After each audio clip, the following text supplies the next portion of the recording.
आज हम शुरू करने वाले हैं section 45 subsection 1 exception to charging section. इसके पहले जो है जो भी चीज़ें हमने देखी थी वो मैं आपको बताती हूँ।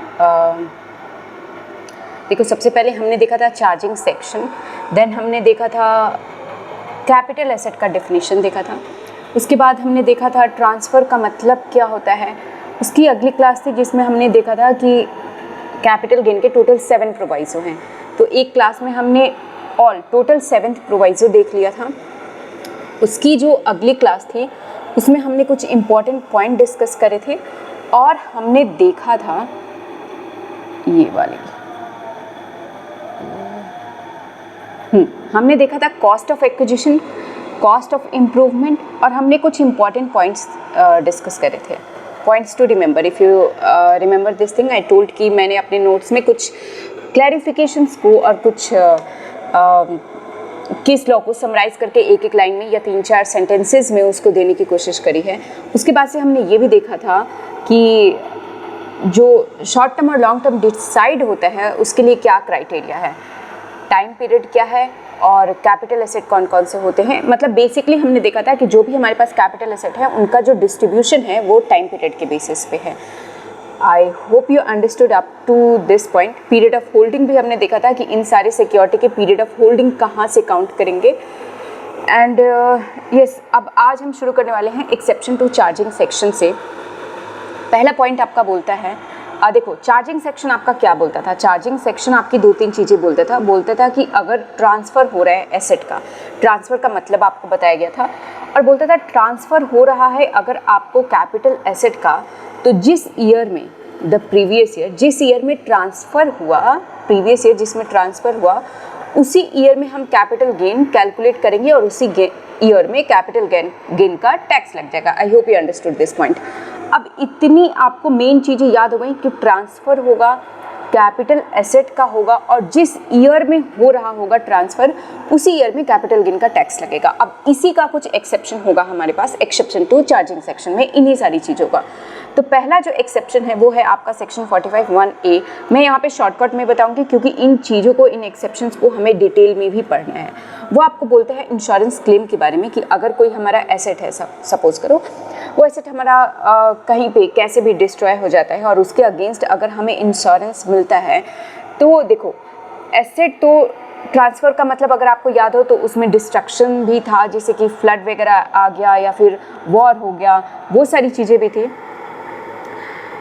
अब जिस ईयर में, मान लो जिस ईयर में फ्लड आया और हमारा एसेट डिस्ट्रॉय हुआ उसी ईयर में ट्रांसफ़र हो गया, तो आइडियली मान लो एक एसेट था अब मेरा जो कि डिस्ट्रॉय होता है 21-22 में, तो आइडियली मुझे डेफिनेशन के हिसाब से, चार्जिंग सेक्शन के हिसाब से 21-22 में टैक्स लग जाना चाहिए, बट ये टैक्स इसमें नहीं लगेगा। यही एक्सेप्शन है यहाँ पे।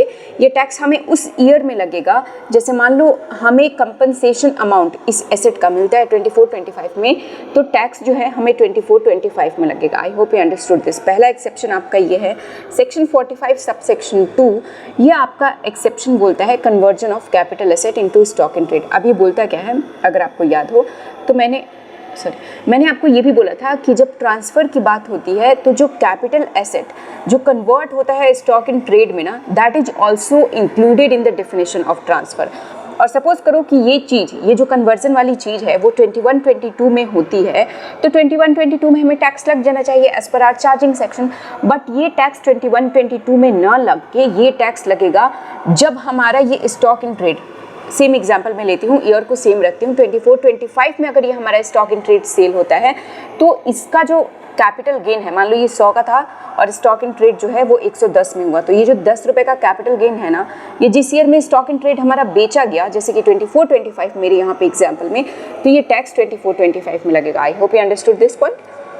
नेक्स्ट पॉइंट है हमारा सेक्शन 45 सबसेक्शन 5, जो बोलता है कंपल्सरी एक्विजिशन के बारे में। फिर से एक बार आपको रिपीट करती हूँ। मान लो गवर्नमेंट को रोड बनानी थी, ये यहाँ पे कुछ हमें हाईवे बनाना था गवर्नमेंट को, और हाईवे बनाने के लिए गवर्नमेंट ने कुछ लैंड एक्वायर किया, कुछ लोगों से कुछ लैंड एक्वायर किया। अब इसके अगेंस्ट जो है गवर्नमेंट को कंपनसेशन देनी पड़ेगी, अग्री करते हैं आप। अब जब कंपनसेशन देंगे तो ट्रांसफ़र का डेफिनेशन में ये भी था कि compulsory acquisition is also included in the definition of transfer. तो आइडियली देखें तो अगर ये 21-22 में कंपल्सरी एक्विजिशन हो रहा है तो इसी ईयर में हमारा टैक्स लग जाना चाहिए, बट एक्सेप्शन आपका यही बोलता है कि नहीं, इस ईयर में नहीं लगेगा। जिस ईयर में आपको फर्स्ट आपका जो कंपनसेशन मिला इस कंपल्सरी एक्विजिशन के अगेंस्ट, आपको कुछ कंपनसेशन मिल रहा होगा, कंसिडरेशन मिल रहा होगा गवर्नमेंट से, तो जिस ईयर में आपका फर्स्ट कंसिडरेशन मिला उस ईयर में ये टैक्सेबल होगा। नेक्स्ट पॉइंट पे चलते हैं। सेक्शन 45 सबसेक्शन ए ये बोलता है आपका जॉइंट डेवलपमेंट एग्रीमेंट के बारे में, shall be taxable in the previous year in which certificate of completion of whole or part of the project is issued by the competent authority. का बात करते हैं, जैसे मान लो आगे आप जब इस कंसेप्ट को पढ़ेंगे तो आपको पता चलेगा, मैं अगर ओनर हूँ इस लैंड की और एक बिल्डर है जिसके साथ मैंने एग्रीमेंट कर लिया कि ये जो लैंड है ये मैं आपको दे रहा हूँ, इस पर आप फ्लैट्स बना दो और इस पर आप 15 फ्लैट्स बनाओगे, 5 फ्लैट्स मुझे दे देना और बाकी के जो 10 फ्लैट्स हैं आप मुझे 5 फ्लैट दोगे प्लस कुछ कंसिडरेशन दोगे। तो मैंने जो आपको ये प्लॉट दिया उसके अगेंस्ट मुझे क्या कंसिडरेशन मिल रहा है, उसके अगेंस्ट मुझे कुछ फ्लैट्स मिल रहे हैं, 5 फ्लैट मिल रहे हैं प्लस मुझे कुछ कैश रिसीव हो रहा है। ठीक, अब इसमें एक्चुअली प्रैक्टिस ऐसी होती है कि 5 फ्लैट मुझे मिल गया, 10 फ्लैट जो है वो इसको चले गए, जो मेरा बिल्डर था उसको चले गए क्योंकि उसने ये घर बनाया। तो आइडियली अगर देखो तो मैं अगर किसी बिल्डर को बुलाता हूँ कि मेरा ये घर बना दो तो मैं भी उसे कुछ पेमेंट करता हूँ, but here I am not paying anything. मैंने जो उसे अपने फ्लैट्स थे उसी में से 5 मैंने खुद रख लिए और 5 मैंने बिल्डर को दे दिए। थोड़ा सा भी कन्फ्यूज़न हो रहा है तो घबराना मत, इस कंसेप्ट को हम बहुत ही डिटेल में पढ़ने वाले हैं। अगर यहाँ पे समझ में आ रहा हो तो कोई बात नहीं, अदरवाइज़ इतनी सी बात समझ लो कि जॉइंट डेवलपमेंट एग्रीमेंट में मैंने जैसे ही अपना प्लॉट ट्रांसफ़र किया बिल्डर को, उस ईयर में, ठीक, उस ईयर में क्या हो जाना चाहिए, हमें टैक्स लग जाना चाहिए, but that won't be a point over here. यहाँ पे क्या होगा, यहाँ पे ये कहा जाएगा कि जिस ईयर में हमें अथॉरिटी से, कंपिटेंट अथॉरिटी से पार्शियल कंप्लीशन या होल कंप्लीशन का सर्टिफिकेट मिलता है उस ईयर में टैक्स लगेगा हमारा। I hope you have understood this, मैंने क्लियर करने की कोशिश तो करी है। Section 55 subsection A reference to valuation officer. अब ये बोलता क्या है यहाँ पे, assessing officer may refer the valuation of capital asset to a valuation officer in the following circumstances. In a case where the value of asset as claimed by the assessee is in accordance with the estimate made by registered valuer, if the assessing officer is of the opinion that the value so claimed is at variance with its fair market value. पहला point जो है वो हमारा ये बोलता है कि एओ जो है, एओ को ये लगता है, एओ ने असेसमेंट किया, अब उस असेसमेंट में एओ को ये लगा कि इस पर्टिकुलर एसेट के लिए, इस पर्टिकुलर लैंड एंड बिल्डिंग के लिए, इस पर्टिकुलर प्लॉट के लिए जो भी फेयर मार्केट वैल्यू डिसाइड की गई है ना, वो फेयर मार्केट वैल्यू जो है वो करेक्ट नहीं है। where the value of asset as claimed by the SSC, जो SSC ने क्लेम किया है कि ये फेयर मार्केट वैल्यू है मेरे एसेट की, is in accordance with the estimate made by registered valuer, the SSC officer is of the opinion that the value so claimed is at variance with its fair market value. देखो यहाँ पे एक concept समझते हैं, एक होता है valuation officer और एक होता है रजिस्टर्ड वैल्यूअर। ये वैल्यूएशन ऑफिसर जो होता है ना, ये इनकम टैक्स का ऑफिसर होता है, ये भी वैल्यू निकालता है। अगर कहीं पे भी एसएससी मतलब डिपार्टमेंट और एसएससी के बीच अगर झगड़ा होता है कि इस एसेट की क्या वैल्यू है तो वो वैल्यूएशन ऑफिसर निकालता है। और एक होता है रजिस्टर्ड वैल्यूअर, कहीं पे हमें क्लेम करने के लिए, अपना कैपिटल गेन निकलवाने के लिए हमें ये कहा जाता है कि मतलब सपोज़ करो कि कोई एसेट है, कोई बहुत पुरानी पेंटिंग है या फिर कोई मेरे पास एक कोई विंटेज से कोई चीज़ रखी हुई है जिसका मैं एक्चुअल वैल्यूएशन नहीं निकाल पा रहा हूँ क्योंकि अब वो चीज़ें मार्केट में अवेलेबल ही नहीं है। तो मैं क्या किया, मैं एक रजिस्टर्ड वैल्यूअर के पास गया, उस रजिस्टर्ड वैल्यूअर से उस पर्टिकुलर एसेट की वैल्यू निकलवा ली। Understood my point. तो यहाँ पे ये कहा गया है कि एसएससी ने अपना वैल्यू निकलवाया रजिस्टर्ड वैल्यूअर से, रजिस्टर्ड वैल्यूअर ने 10 लाख रुपए की उस पर्टिकुलर एसेट की वैल्यू निकाली, बट एओ के पास जब ये केस आया तो एओ को लगा नहीं इसकी वैल्यू 10 लाख नहीं, इसकी वैल्यू 15 लाख है। तो यहाँ पे एसएससी और एओ दोनों ही कन्फ्लिक्ट पे हैं। तो यहाँ पे एओ को एक राइट मिली हुई है कि अगर आपको लग रहा हो कि नहीं ये फेयर मार्केट वैल्यू पे तो नहीं है, इसकी वैल्यू जितनी होनी चाहिए उतनी तो नहीं है, तो आप रेफर कर सकते हैं इस केस को, क्योंकि आपकी तो उसमें एक्सपर्टीज़ है नहीं कि आप निकाल सकें, तो आप इस केस को रेफर कर सकते हैं किसको, वैल्यूएशन ऑफिसर को। पॉइंट नंबर ये आपका ये बोलता था। AO can also make a reference to valuation officer in case where the fair market value of asset as in 1/4/2001 is taken as the cost of the asset if he is of the view that there is any variation between value as in 1/4/2001 claimed by the SSC in accordance with the estimate made by registered valuer and the fair market value of the asset on that date। यहाँ पे ये बोला जा रहा है कि मैंने आपको लास्ट क्लास में बहुत बार ऐसा बोला था कि हमें जब इंडेक्स कॉस्ट ऑफ एक्विजिशन निकालना होता है और अगर सपोज़ करो कि एसेट मैंने 1995 में ख़रीदी थी या मैंने नहीं ख़रीदी थी, अगर मुझे ये गिफ्ट में मिली है, गिफ्ट में भी नहीं मिली है तो मुझे मेरे ग्रैंडफादर से ये एसेट जो है विल में मिली है। अब मेरे पास जब हम इंडेक्स कॉस्ट ऑफ एक्विजिशन निकालते हैं तो हमें क्या करना होता है, हमें ये ऑप्शन दिया गया होता है कि 1/4/2001 को जो भी फेयर मार्केट वैल्यू है आप उस फेयर मार्केट वैल्यू को अपना कॉस्ट ले लीजिए और उस कॉस्ट पे आप इंडेक्सेशन लगाइए, ये दिया होता है। तो अगर मैंने कोई 1995 का एसेट है उसको मैंने 2024 में बेचा है और अगर उस एसेट को मैं बोल रहा हूँ कि ये एसेट 10 लाख रुपए की थी 1/4/2001 को, बट AO जो है वो कह रहा है कि नहीं ये एसेट 10 लाख की नहीं थी, आप अपने कॉस्ट को ज़्यादा दिखाने के लिए 10 लाख रुपए बोल रहे हैं, ये एसेट तो सिर्फ 5 लाख की थी 1/4/2001 को। तो यहाँ पे भी AO और SSC में कन्फ्लिक्ट हो गया। तो in that case also AO has the power to refer this case to the valuation officer. B point बोलता है कि if in any other case, अगर कोई अदर केस है और AO को ये लगता है, AO is of the opinion that the fair market value of the asset exceed the value of asset so claimed by the SSC by more than 15% of the value of asset at so claimed or by more than 25,000 whichever is less। देखो मैं इस case को ऐसे बताता हूँ, एक land था 100 लाख का, ओके, मैंने उसका फेयर मार्केट वैल्यू जो है वो 100 लाख निकाला था। मैं अपना सिंपल सा एक केस ले लेते हैं कि मुझे सेल्स में ही मैं एक बहुत पुरानी पेंटिंग्स बेच रही हूँ और उसके लिए मैंने निकाला कि आज उसकी फेयर मार्केट वैल्यू जो है 100 लाख है और SSC को लगता AO को लगता है, मैं SSC हूँ, मैंने 100 लाख निकाला, AO को लगता है कि नहीं ये 15% ज़्यादा है, इसकी वैल्यू 115 लाख था या फिर 100 लाख प्लस 25,000 इतना था या 100 लाख प्लस मोर देन 25,000। तो यहाँ पे यही बात बोल रहे हैं कि जितनी भी वैल्यू है, अगर आपको लगता है कि इस वैल्यू से आप जो वैल्यू एस्टिमेट कर रहे हैं वो 25,000 रुपये या उससे ज़्यादा है, तो आप उस केस को रेफ़र कर सकते हैं वैल्यूएशन ऑफिसर के पास। ध्यान से सुनना, मैं एक बार फिर से रिपीट कर देती हूँ। यहाँ पे दो केसेस हो सकती हैं, एक तो 25,000 रुपये का लिमिट लगाया है इन्होंने, और दूसरा यहाँ पे बोल रहे हैं कि जो भी वैल्यू आ रही है, जैसे मान लो 10,000 है और 10,000 किसी एसेट की वैल्यू मैंने निकाली है 10,000, बट AO को लगता है कि नहीं ये 10,000 नहीं होने चाहिए, ये इसमें 10% और बढ़ा दो, ये तो 11,000 होने चाहिए, ठीक, 10% का इंक्रीमेंट AO दिखा रहा है कि इसमें 10% का इंक्रीमेंट और होना चाहिए, तो 11,000 होना चाहिए। तो क्या हम ये 1,000 जो ज़्यादा हो गया, क्या हम इसके लिए रेफ़र कर सकते हैं वैल्यूएशन ऑफिसर को? The answer would be no, क्योंकि दो क्राइटेरिया है। पहले हम ये देखेंगे कि क्या हम जो एस्टिमेट निकाल रहे हैं, जो डिफरेंस है, जो हमारा एस्टिमेट है, मतलब मेरा एज एन SSC मेरा एस्टिमेट 10,000 है और डिपार्टमेंट देखेगा कि जो मेरा एस्टिमेट 11,000 है, क्या SSC और डिपार्टमेंट का जो डिफरेंस है, जो एस्टिमेट का डिफरेंस है, क्या वो मोर देन 25,000 है, मोर देन 25,000 है? तो यहाँ पे तो ये क्राइटेरिया फेल हो गया। यहाँ पे तो ये डिफरेंस सिर्फ 1,000 रुपये का है, तो ये 25,000 का क्राइटेरिया फेल हो गया। दूसरा ऑप्शन दिया गया है कि या फिर आप ये देख लीजिए कि क्या जो भी बेस वैल्यू है जो SSC ने आपको निकाल के दी है और आप जो एस्टिमेट कर रहे हैं, क्या वो मोर देन 15,000 है? तो मैंने कहा कि नहीं वो मोर देन 15,000, सॉरी नॉट 15,000, 15%। क्या वो मोर देन 15% है? जो भी वैल्यू SSC ने निकाल के दी है, आपकी जो वैल्यू एस्टिमेट कर पा रहे हैं, क्या वो मोर देन 15,000 है? The answer would be no.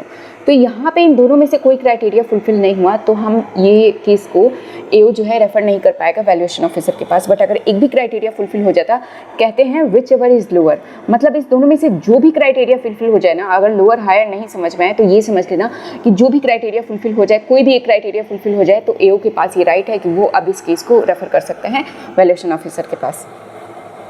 Second point है, the having regard to the nature of the asset and other relevant circumstances it is necessary so to do. या फिर AO को अगर लगता है कि नहीं इस केस में ये नेसेसरी है कि मैं इस पर्टिकुलर वैल्यूएशन को रेफ़र करूँ वैल्यूएशन ऑफिसर के पास, तो भी वो रेफ़र कर सकता है। दो टॉपिक आज हमने ख़त्म कर लिया और मैं ना बहुत आराम से और बहुत एक्सप्लेन करके, दो आई थॉट कि मैं इसको एक रिविजनरी क्लास रखूँगी, बट वो मेरा पर्पस मुझे लग रहा है कि बिल्कुल फेल हो रहा है. This is not a revisionary class, this is going to be a complete explanation, complete lecture. तो आई होप कि आपको समझ में आ रहा होगा. कोई भी क्वेश्चन हो आप ईमेल कर सकते हैं या फिर आप कमेंट सेक्शन में पूछ सकते हैं. अब है आपका next section 45 subsection 1A, capital gain on insurance claim for damage और डिस्ट्रक्शन ऑफ कैपिटल एसेट. मैंने आपको बोला था ना कि हम ये जो हमने 4 केस जो हमने एक्सेप्शन टू चार्जिंग सेक्शन पढ़ा है, ये चारों केस को हम डिटेल में डिस्कस करेंगे. तो अब हम अपना पहला केस डिस्कस करने जा रहे हैं इंश्योरेंस क्लेम वाला. आइए देखते हैं. 45 सबसेक्शन 1 में capital gain on insurance claim for damage or destruction of capital asset, where any person receive at any time during any previous year any money or other sum under an insurance from an insurer on account of damage or destruction of any capital asset as a result of flood, typhoon, hurricane, cyclone, earthquake or other convulsion of nature, riot or civil disturbance, accidental fire or explosion, action taken by an enemy or an action taken in combating an enemy whether with or without declaration of war, then any profit organizing from receipt of such money or other asset shall be chargeable to tax in the head capital gain and shall be deemed to be the income of such person of the previous year in which such money or other asset was received, and for the purpose of section 48 value of any money or fair market value of the other asset on the date of such receipt shall be deemed to be full value of consideration received over growing as a result of transfer of such capital asset. Okay, मैंने पढ़ा तो आपको कुछ समझ में नहीं आया होगा, बट मैं एक बार फिर से पढ़ दूंगी.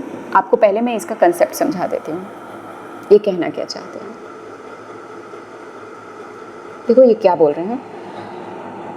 जो इंश्योरेंस क्लेम जो हमें रिसीव होता है, अक्सर वो हम किसी भी चीज़ के लिए कराते हैं. तो आपका कोई एसेट था, कोई कैपिटल एसेट था जो कि डैमेज हो गया या डिस्ट्रक्शन हो गया, जिसका किस चीज़ में डिस्ट्रक्शन हुआ है, फ्लड में, टाइफोन में, ह्यूरिकेन में, किसी साइक्लोन में, कोई अर्थक्वेक आ गया या कोई भी अदरवाइज कोई कन्वर्जन ऑफ नेचर, कोई अदर सिंपल लैंग्वेज में बोलूँ तो कोई अदर नेचुरल कैलामिटीज़ हैं, कोई प्राकृतिक आपदा है, उसमें अगर आपका कोई एसेट, कैपिटल एसेट डैमेज या डिस्ट्रक्ट हो जाता है, या फिर कोई रैट हो जाता है, सिविल डिस्टर्बेंस हो जाती है. कई बार आप देखते हैं ना, Hindu Muslim and all of that, मैं ज़्यादा नहीं बोलना चाहूँगी. एक्सीडेंटल फायर और एक्सप्लोजन, और या फिर गलती से मतलब कहीं पे कोई सिलेंडर फट जाता है तो दैट इज़ एक्सीडेंटल फायर, या फिर कहीं पे कुछ और एक्सप्लोजन हो जाता है. आप देखते होंगे एसी में आग लग जाना, that is accidental fire. Cylinder का फट जाना, दैट इज़ एक्सप्लोजन. तो अगर ये चीज़ें होती हैं, एक्शन बाय एन एनिमी और action taken in combating an enemy, मतलब वॉर पे अगर सपोज करो आप ऐसी जगह पे हैं जहाँ पे 2 कंट्री का बॉर्डर है और वहाँ पे एनिमी ने कुछ एक्शन किया और उस एक्शन में आपका वो जो पर्टिकुलर सपोज करो बिल्डिंग था, वो बिल्डिंग बर्बाद हो गया, या फिर कोई लैंड था, उस लैंड पे कुछ बहुत ज़्यादा डैमेज हो गया. और action taken in combating an enemy, या फिर हम अपने कंट्री से, यहाँ पे बोला जा रहा है कि पहले तो अगर एनिमी ने वॉर किया है और उसमें अगर आपका एसेट डिस्ट्रॉय होता है और अगर आपको उसके अगेंस्ट इंश्योरेंस मिलता है तो वो भी केस कवर है. या फिर हम अगर एनिमी ने कुछ किया है और उसके अगेंस्ट हम कुछ कर रहे हैं और हमने जो एक्शन लिया है अपने एनिमी के अगेंस्ट, उसमें अगर आपका एसेट, कोई कैपिटल एसेट डिस्ट्रॉय हो जाता है तो उसके अगेंस्ट अगर आपको कोई इंश्योरेंस क्लेम मिलता है.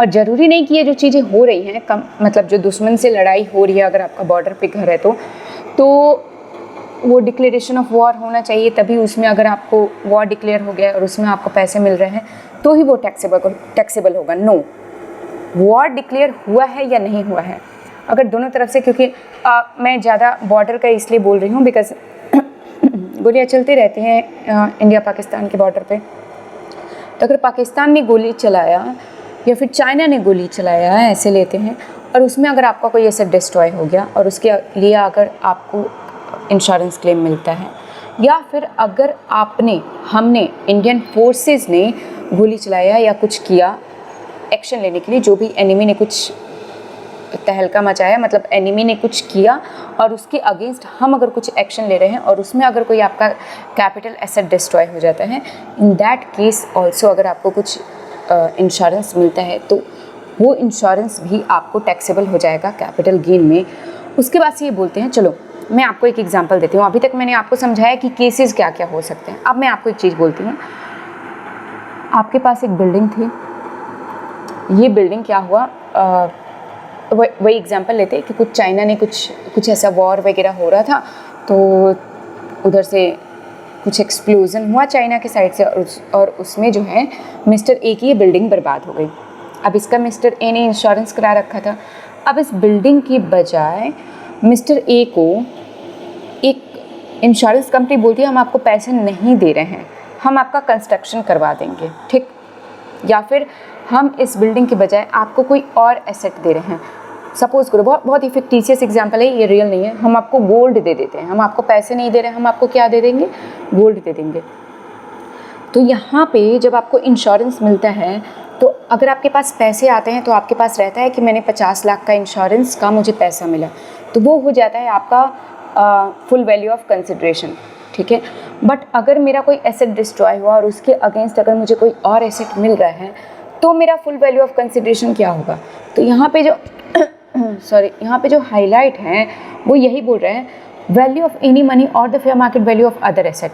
तो अगर मुझे अपने बिल्डिंग के अगेंस्ट गोल्ड मिला है, तो इस गोल्ड का हम उस दिन, गोल्ड का रेट चेंज होते रहता है, हम उस दिन देखेंगे कि उस दिन वो गोल्ड का रेट क्या था, जिस दिन मिला था उसकी फेयर मार्केट वैल्यू क्या थी। तो अगर उसकी fair market value 60 lakh rupees थी, तो हमारा फुल वैल्यू ऑफ कंसिडरेशन क्या हो जाएगा, 60 lakh rupees. I hope you understood this point.